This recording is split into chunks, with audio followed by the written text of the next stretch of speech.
बिस्मिल्लाहिर्रहमानिर्रहीम। अस्सलामुअलैकुम my dear students, मैं उम्मीद करता हूं कि आप सब खैरियत से होंगे। Applied mechanics PHY 212 mechanical second year का जो सब्जेक्ट है उसमें हम लोग आपको खुशामदीद कहते हैं। जैसा कि आप सब लोग जानते हैं कि ऑक्सफोर्ड ग्रुप ऑफ कॉलेजेस अपने ऑनलाइन क्लासेस का आगाज़ काफ़ी देर से कर चुका है, तो इसी सिलसिला में हम लोग भी मैकेनिकल DAE मैकेनिकल के कोर्सेज़ का आगाज़ कर चुके हैं। तो हम लोग अप्लाइड मैकेनिक्स के चैप्टर नंबर 4 को स्टडी कर रहे थे, जो कि है गैर हम मरकज़ क़ुव्वतों, गैर हम नुक्ता क़ुव्वतों, नॉन कॉन्करेंट फोर्सेस का इक्विलिब्रियम। तो हमने उसमें स्टडी किया इससे पहले कि गैर हम नुक्ता क़ुव्वतें कौन सी होती हैं, इक्विलिब्रियम क्या है, इक्विलिब्रियम की स्टेट कौन कौन सी होती हैं, वेरगुनान का थ्योरम क्या है। उसके बाद हमने फ्री बॉडी डायग्राम को डिस्कस किया। तो ये सारी चीज़ें सीखने के बाद हमारा जो आज का टॉपिक है वो है रिएक्शन फोर्सेस ऑन लैडर, कि सीढ़ी पर रद्द अमल की कौन कौन सी फोर्सेस लगती हैं और क्यों लगती हैं, किस तरह लगती हैं। तो आपने नॉर्मली रहते हुए इसको समझने की कोशिश करनी है कि हम सब लोग जानते हैं कि जब हम लोग सीढ़ी को दीवार के साथ लगाते हैं, सीढ़ी को जब हमने यूँ दीवार के साथ लगाया तो सीढ़ी दीवार के साथ एक अमूदन फोर्स अप्लाई करती है दीवार पर, जबकि दीवार उस फोर्स की रिएक्शन में एक रिएक्शन फोर्स लगाती है, रद्द अमल की कुव्वत लगाती है, जिसे हम लोग इस F से जाहिर करते हैं। इसी तरह ये जो G है, ये पॉइंट G, ये हम लोग वेट लेते हैं सीढ़ी का। ये बात है, सीढ़ी है मतलब एक फिजिकल चीज़ है तो उसका कोई ना कोई वेट होगा। अब जब सीढ़ी को दीवार के साथ लगाया तो सीढ़ी दीवार पर अमूदन एक फोर्स लगाती है। उस फोर्स के रिएक्शन में दीवार एक रिएक्शन फोर्स रद्द अमल की कुव्वत लगाती है, जिसे हम लोगों ने F से जाहिर किया। फिर सीढ़ी जब हम नीचे उसको ग्राउंड पे उसके फर्श पर नीचे की जानिब एक फोर्स लगाती है, जिसके मुकाबले में फर्श उसकी मुखालिफ सिमत में ऊपर की तरफ एक रिएक्शन की फोर्स लगाता है, जिसे हम लोग V से डिनोट करते हैं। फिर सीढ़ी फर्श पर दाएं जानब खिसकने की कोशिश करती है, जिसके रिएक्शन में फर्श बाएं जानब एक फोर्स लगाता है, जिसे हम लोग H से डिनोट करते हैं। अब ये जो थीटा है, ये सीढ़ी का एंगल होता है किसके लिहाज से, ग्राउंड के लिहाज से, कि फर्श के लिहाज से सीढ़ी कितने जाविये पर हमने दीवार के साथ लगाई हुई है। तो ये सारी चीज़ें हम लोग, ये जो रिएक्शन फोर्सेस होती हैं न्यूमेरिकल में, हमने इन्हें फाइंड करना होता है। तो हम लोग अभी न्यूमेरिकल सॉल्व करने की तरफ आते हैं, तो उससे पहले आप लोग जल्दी से अपने नोटपैड और पेंसिल निकाल लें, ताकि आप साथ साथ न्यूमेरिकल को समझें और साथ साथ इसको नोट भी करते रहें। तो चलिए स्टूडेंट्स, इस न्यूमेरिकल से हमें पता चल जाएगा कि सीढ़ी पर किस तरह की कौन कौन सी रिएक्शन फोर्सेस लगती हैं और हम लोग उन्हें किस तरह फाइंड करते हैं। तो आपने सबसे पहले देखना ये है कि सीढ़ी पर सबसे पहले न्यूमेरिकल सॉल्व करने का जो तरीका है, स्टेटमेंट को ध्यान से पढ़ना होता है। स्टेटमेंट को पढ़ने के बाद आपने ये डायग्राम ड्रॉ करनी है, सिंपल सी आपने डायग्राम ड्रॉ करनी है, ताकि आपको पता चल जाए कि कौन कौन सी वैल्यू हमें गिवन है और कौन कौन सा रिएक्शन हमने फाइंड करना है। तो देखें स्टेटमेंट क्या है, a uniform ladder 10 metre long, वो कहता है जी एक यकसा मोटाई की सीढ़ी है जिसकी जो लेंथ है वो 10 मीटर है। ये देखें, जैसा कि ये मैंने देखें, ये हमारे पास एक सीढ़ी है यकसा मोटाई की, जिसकी लेंथ कितनी है, 10 मीटर। अब वो क्या कह रहा है, एंड वेइंग 400 न्यूटन, और उसका जो वज़न है वो 400 न्यूटन है। ये सीढ़ी का वेट होगा। अब वो कहते हैं rest against a vertical wall, जो कि एक वर्टिकल तौर पर वॉल के साथ, दीवार के साथ रखी गई है। एंड इट्स लोअर एंड, जो इसका नीचे वाला किनारा है, is at a distance of 6 metre, 6 metre के फासले पर है। किससे? From the wall on rough ground, कि वो कहता है जी रफ ग्राउंड पर उसका जो हमारे पास निचला एंड है वो दीवार से 6 मीटर के फासले पर है। तो आपको पता चल जाएगा कि ये जो हमारे पास डिस्टेंस होगा वो होगा कितना? 6 मीटर। फिर हम लोग देखेंगे, वो कहता है जी find the reaction forces of the wall and ground, कि दीवार और ज़मीन, ये फर्श, इन दोनों पे जो रिएक्शन फोर्सेस हैं वो हमने फाइंड करनी है। तो उससे पहले हम लोग इसको पॉइंट दे लेते हैं। मैंने इस पॉइंट को ए बोल दिया, इस पॉइंट को बी, इस पॉइंट को सी, इस पॉइंट को मैंने डी कह दिया।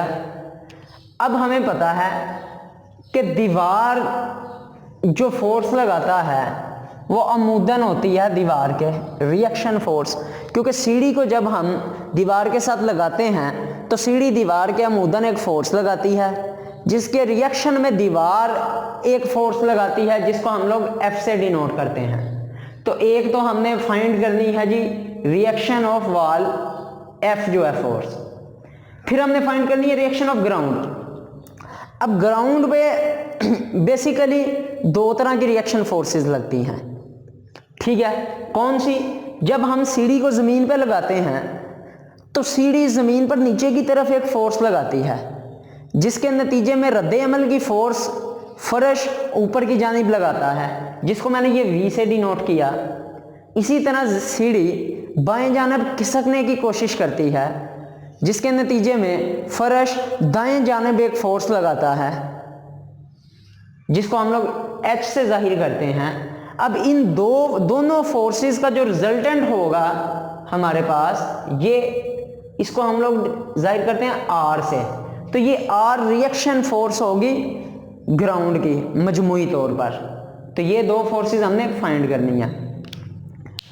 अब सबसे पहले हम लोगों ने क्या फाइंड करना है? ये अननोन डिस्टेंस। हमें पता है कि ये एक राइट एंगल ट्राइंगल बन रही है। तो जब राइट एंगल ट्राइंगल बन रही हो, उसकी 2 साइड्स हमें गिवन हो, तो हम पैथागोरस थ्योरम, जिसे मसला फिसागोरस कहते हैं, वो इस्तेमाल करके तीसरी नामालूम साइड को हम मालूम कर सकते हैं। तो बिल्कुल उसी तरह ही देखें मसला फिसागोरस, वतर का मरबा A D is equal to कायदे का मरबा ए सी प्लस अमूद का मरबा सी डी। अब ए डी की वैल्यू हमारे पास गिवन है 10 मीटर, ए सी 6, सी डी हमने फाइंड करना है। उसी तरह इनका स्केयर ओपन किया 100, इस 6 को मैं इस तरफ ले आया, स्केयर ओपन करके, तो ये 36 हो जाएगा सी डी का स्केयर। अब 100 में से 36 जब माइनस होंगे तो 64 बचेगा। सी डी का स्केयर था, दोनों तरफ स्केयर रूट ले लिया, तो सी डी की मेरे पास वैल्यू आ जाएगी कितनी? 8 मीटर। यूनिट, आपने यूनिट का लाजमी ख्याल करना है न्यूमेरिकल को सॉल्व करते वक्त, क्योंकि यूनिट अगर ना आप लगाएंगे तो आपके जो मार्क्स हैं वो कम होते जाएंगे। तो ये जो मेरे पास डिस्टेंस है ये आ गया 8 मीटर, ये वर्टिकल डिस्टेंस। अब हम लोग रिएक्शन फाइंड कर लेंगे, और सबसे पहले देखें हम लोग किस तरह सॉल्व करेंगे। Upward forces is equal to downward forces. अब देखेंगे कि अपवर्ड कौन कौन सी फोर्स लग रही है। तो ये देखें, ऊपर की जानिब हमारे पास V फोर्स लग रही है, नीचे की जानिब सिर्फ ये हमारे पास वेट अमल कर रहा है 400 न्यूटन।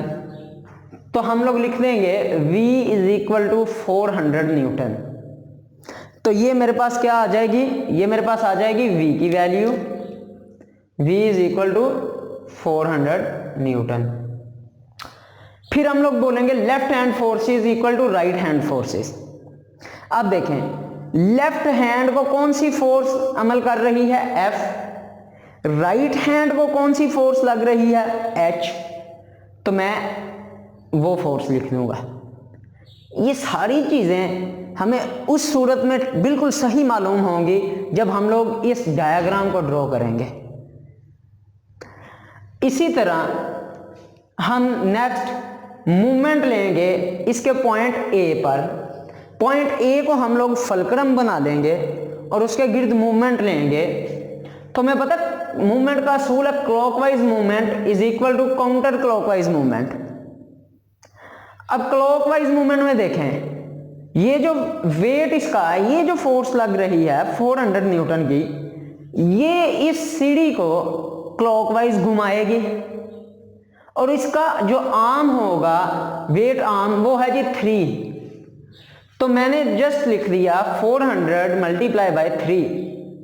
काउंटर क्लॉकवाइज में आप देखें कि हमारे पास ये F फोर्स है जो सीढ़ी को काउंटर क्लॉकवाइज डायरेक्शन में रोटेट करवाएगी। तो इस F फोर्स का जो आर्म होगा वो होगा 8 मीटर।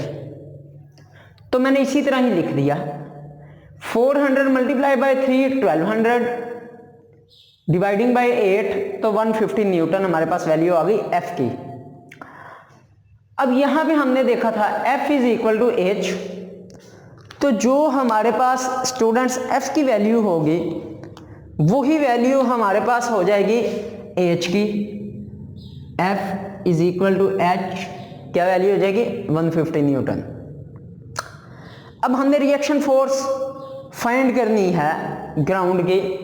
हमारे पास H भी आ गया, बेस भी आ गई, हमारे पास इसका परपेंडिकुलर भी आ गया, हाइपोथेनिस हमने फाइंड करना है। तो अगेन मसला फिसागोरस, R is equal to V square plus H square. Just values put करेंगे तो हमारी जो रिएक्शन फोर्स है ग्राउंड की वो आ जाएगी 427.2 न्यूटन। तो ये था स्टूडेंट्स हमारा सीढ़ी का न्यूमेरिकल।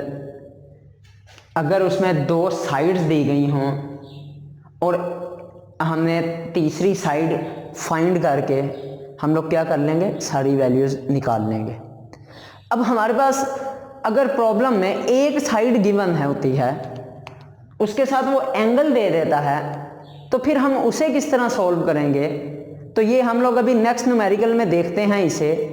तब तक के लिए आप ज़रा इसे देखें, इसे नोट करें। अगर इसमें आपको किसी भी चीज़ की, किसी भी पॉइंट की नहीं समझ आती तो आप कमेंट बॉक्स में उसका इजहार कर सकते हैं, ताकि हम अपनी नेक्स्ट जो वीडियो होगी उसमें आपको इस पे रिवीजन हो जाएगी हमारी, हम आपकी वो कन्फ्यूजन को दूर कर देंगे। तो हम इंशाल्लाह अभी दूसरा न्यूमेरिकल सॉल्व करते हैं जिसमें एक साइड और हमें एक एंगल गिवन होगा। जी तो स्टूडेंट, जैसा कि मैंने आपको बताया था कि अभी हमने जो न्यूमेरिकल सॉल्व किया उसमें हमें 2 साइडें गिवन थी, तो तीसरी हमने फाइंड कर ली। अब ये जो हमारे पास न्यूमेरिकल है इसमें हमारे पास उसने एक साइड दी हुई है और एक एंगल दिया हुआ है। तो इससे हम लोग किस तरह सीढ़ी और सीढ़ी के रिएक्शंस फाइंड करेंगे, तो हम लोग देखते हैं। सबसे पहले स्टेटमेंट को हम लोग रीड करके समझने की कोशिश करते हैं कि उसने हमें कौन कौन सी वैल्यूज़ दी हुई हैं और हमने क्या क्या फाइंड करना है। तो वो कहता है a uniform ladder 6 metre long, कि एक यकसा मोटाई की सीढ़ी है जिसकी लंबाई 6 मीटर है। उसके बाद वो कहता है and weighing 350 Newton rest against a smooth vertical wall, कि उसका जो वज़न है वो 350 न्यूटन है और एक स्मूथ ये वर्टिकल वॉल के साथ वो रखी गई है। The lower end of the ladder makes an angle of 60 degree, कहता है जो उसका निचला जाविया है, जो उसका निचला एंड है, सिरा है, वो 60 डिग्री का एंगल बना रहा है। किसके साथ, विद द फ्लोर, इस ग्राउंड के साथ, ज़मीन के साथ, फर्श के साथ। तो हमने, वो कहता है find the reaction of the wall and ground. तो सबसे पहले हम लोगों ने इसको पढ़ के ये डायग्राम ड्रॉ कर लेनी है। हमने इसके हर एक एक पॉइंट को किसी ना किसी लफ्ज़ से जाहिर कर देना है, जैसे कि मैंने इसको ए बी सी डी से जाहिर किया है। तो इसको सॉल्व करने के लिए सबसे पहले हमारे पास ये दो साइडें होनी चाहिए। हमारे पास एक साइड दी हुई है, हमें पता है कि राइट एंगल ट्राइंगल है, तो राइट एंगल ट्राइंगल में अगर दो साइड्स गिवन हों और एक फाइंड करनी हो तो मसला फिसागोरस लगा लेते हैं। अगर हमारे पास एक एंगल गिवन हो और एक साइड गिवन हो तो हम किस तरह से दूसरी साइड्स फाइंड कर लेते हैं, ये हम लोग देखते हैं। देखें, हम जानते हैं साइन थीटा बराबर होता है अमूद बटा वतर। अमूद इसमें क्या है, अमूद इसमें है जी सी डी, वतर क्या है ए डी। हमने क्या किया, सी डी को फाइंड करना है, ए डी को उस तरफ ले गए। अब ए डी की वैल्यू मेरे पास मौजूद है 6, मैंने पुट कर दी साइन 60, तो मेरे पास सी डी की वैल्यू आ जाएगी 5.19 मीटर। किसकी वैल्यू, सी डी की। ये जो मेरे पास दीवार है उसकी मेरे पास लंबाई आ गई 5.19 मीटर। ठीक हो गया। बिल्कुल इसी तरह अब हमने बेस फाइंड करनी है, तो हमें पता है कि कोस थीटा बराबर होता है कायदा बटा वतर। कायदा मेरे पास क्या है ए सी, वतर मेरे पास क्या है ए डी। जस्ट उसी तरह वैल्यूज पुट की 6 cos 60, तो ए सी की वैल्यू आ गई मेरे पास 3 मीटर। ए सी मेरे पास क्या होगा, ये मेरे पास ए सी की वैल्यू होगी 3 मीटर। बिल्कुल इसी तरह ए बी मेरे पास हो जाएगा हाफ इसका, चूंकि जो वेट है वो इसके सेंटर में अप्लाई किया गया है, और बी सी भी हाफ हो जाएगा। अब हमारे पास ये सारी वैल्यूज आ गई। अब हम लोग रिएक्शंस फाइंड कर लेते हैं। हमें पता है अपवर्ड फोर्सेस बराबर होती हैं डाउनवर्ड फोर्सेस पे, तो अपवर्ड डायरेक्शन में कौन सी फोर्स लग रही है V, डाउनवर्ड डायरेक्शन में कौन सी फोर्स लग रही है 350 न्यूटन। तो ये मेरे पास V की वैल्यू आ जाएगी, V is equal to 350 newton. इसी तरह लेफ्ट हैंड फोर्सेस बराबर है राइट हैंड फोर्सेस, तो लेफ्ट हैंड फोर्स लेफ्ट की तरफ मेरे पास लग रही है F, राइट की तरफ H, तो हो जाएगा F is equal to H। अब हम लोग मूवमेंट लेंगे इसके पॉइंट A पर। मैंने बोला जी taking movement at point A, it means that point A जो हमारा है वो हमारा फलक्रम होगा। तो मूवमेंट के असूल के मुताबिक हमें पता है क्लॉकवाइज मूवमेंट बराबर होता है काउंटर क्लॉकवाइज मूवमेंट के। तो क्लॉकवाइज मूवमेंट में आप दोबारा इस फिगर पे आए, तो क्लॉकवाइज मूवमेंट में हमारे पास ये 350 न्यूटन की जो फोर्स है, ये वाहद फोर्स है जो इसको पॉइंट A के गिर्द क्लॉकवाइज डायरेक्शन में घुमाएगी, और इसका जो वेट आर्म होगा वो होगा 1.5। तो हमने उसी तरह पुट कर दिया। काउंटर क्लॉकवाइज में ये F डायरेक्शन में ये जो लेफ्ट हैंड फोर्स है, ये वो फोर्स है जो इसको काउंटर क्लॉकवाइज डायरेक्शन में घुमाएगी, तो इसका आर्म 5.19 है, पुट कर दिया। इसी तरह अब ये जो 5.9 है मल्टीप्लाई हो रहा है, इस तरफ लाएंगे तो डिवाइड हो जाएगा, तो हमारे पास F की वैल्यू आ जाएगी 101.2 न्यूटन। हमने यहाँ पे फाइंड किया था कि F is equal to H, तो जो F की वैल्यू होगी वही H की वैल्यू हो जाएगी, कितनी, सेम एज 101.2 न्यूटन। तो ये तो हमारे पास निकल गया F दीवार का रिएक्शन। अब हमने फर्श के रिएक्शन निकालने हैं। फर्श के रिएक्शन मैंने आपको पहले बताया था कि फर्श दो तरह की रिएक्शन फोर्सेस लगाता है, तो हमने बेसिकली उन दोनों फोर्सेस का रिजल्टेंट फाइंड करना होता है। तो ये फोर्स H भी हमारे पास आ गई, V भी आ गई, तो इनका रिजल्टेंट हमारे पास फाइंड हम लोग कर सकते हैं मसला फिसागोरस से। वतर का square is equal to base का मरबा प्लस कायदा का मरबा प्लस अमूद का मरबा। अब दोनों तरफ स्क्वायर था तो स्क्वायर रूट हमने ले लिया, जस्ट वैल्यूज पुट की, उनको सॉल्व किया तो फर्श का रिएक्शन हमारे पास आ जाएगा 364.34 न्यूटन। तो ये था स्टूडेंट्स हमारा आज का टॉपिक। हमने सीढ़ी पर लगने वाले रिएक्शंस को स्टडी किया, फिर हमने 2 न्यूमेरिकल सॉल्व किए और देखा कि सीढ़ी पर हम किस तरह रिएक्शंस को फाइंड कर सकते हैं। फिर हम लोगों ने देखा कि हमें अगर 2 साइड्स दी हों तो हम किस तरह रिएक्शन निकालेंगे, अगर एक साइड और एक एंगल दिया हो तो किस तरह रिएक्शन निकालेंगे। तो मैंने आप लोगों को एक बुक रिकमेंड की थी कि इंजीनियर सैफुल्लाह की जो किताब है अप्लाइड मैकेनिक्स 212, आप वो बुक ख़रीद लें, वो बहुत मुफीद किताब है। उसमें इस तरह की काफ़ी एग्जांपल्स दी गई हैं, आप उन्हें सॉल्व करें, इन्हें समझने की कोशिश करें। इसमें जो भी कन्फ्यूजन हो उन्हें हमारे कमेंट बॉक्स में आप शेयर करें ताकि हम आपकी कन्फ्यूजन्स को नेक्स्ट वीडियोस में हम क्लियर कर सकें। तो डियर स्टूडेंट्स, हमारे नेक्स्ट लेक्चर तक के लिए आप अपना ढेर सारा ख्याल रखें और हमें इजाज़त दीजिए। अल्लाह हाफिज़।